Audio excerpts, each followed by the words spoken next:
నూతన సంవత్సరం వస్తుందంటే సంబరమే. చిన్నవారి నుంచి పెద్దవారి వరకు తెలియని ఉత్సాహంతో ఊగిపోతారు. కొత్త ఏడాదిలో కొత్త కోరికలు నెరవేరుతాయని అనేక మంది ఆశిస్తారు.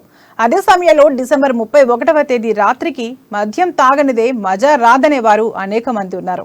పార్టీలు చేసుకుంటూ రాత్రి 12 గంటల వరకు ఊగిపోతారు. అయితే రెండు తెలుగు రాష్ట్రాల్లో 2022లో భారీగా ఆదాయం వచ్చింది. 2021 సంవత్సరం కంటే 7,000 కోట్లు అధికంగా ఆదాయం వచ్చింది. ఇంతకీ మద్యం అమ్మకాల్లో ఏ జిల్లా టాప్ లో నిలిచింది? Watch the story.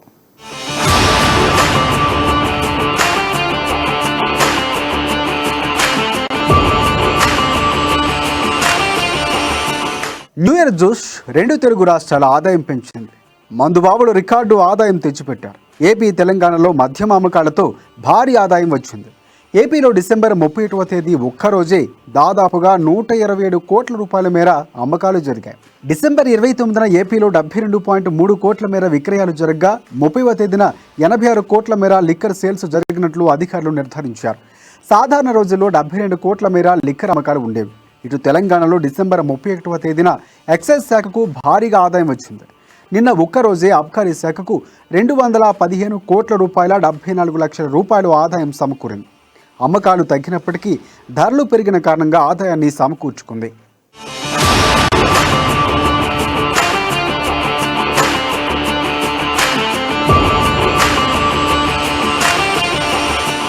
తెలంగాణలో మొత్తం 19 మద్యం డిపోల్లో దాదాపుగా 2,17,444 లిక్కర్ కేసులు అమ్మకాలు జరిగాయి.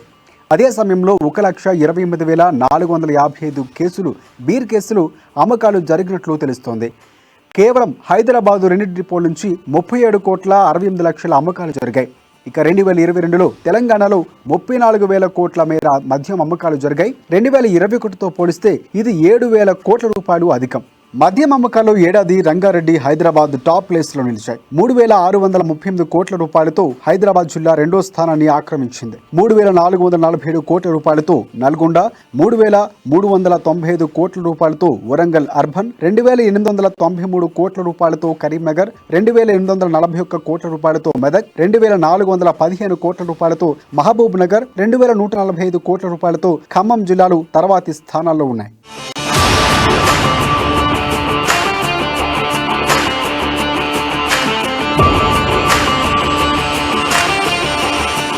ప్రత్యేకించి 2022 ఏప్రిల్, నవంబరు నెలల మధ్యలోనే 25,147 కోట్ల రూపాయల మేర లిక్కర్ సేల్స్ జరిగాయి. ఈ మధ్య కాలంలో బీర్ అత్యధికంగా అమ్ముడైంది.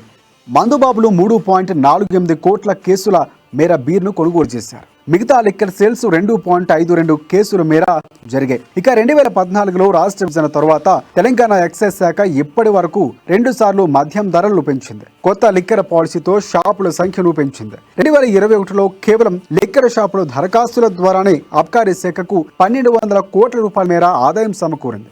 2014-15తో పోలిస్తే మద్యం విక్రయాలు ఏ ఏటుకాయేడు పెరుగుతూ వస్తున్నాయి. 2014-15లో మద్యంపై 10,888 కోట్ల రూపాయల మేర ఆదాయం రాగా 5 ఏళ్లలో అంటే 2018-19కి అది రెట్టింపైంది. ఇక రెండు తెలుగు రాష్ట్రాల్లోనూ న్యూ ఇయర్ సందర్భంలో ఎక్సైజ్ ఆదాయం అంచనాలకు మించి అమ్మకాలు జరగడంతో ప్రభుత్వ ఖజానాకు భారీ ఆదాయం సమకూరింది.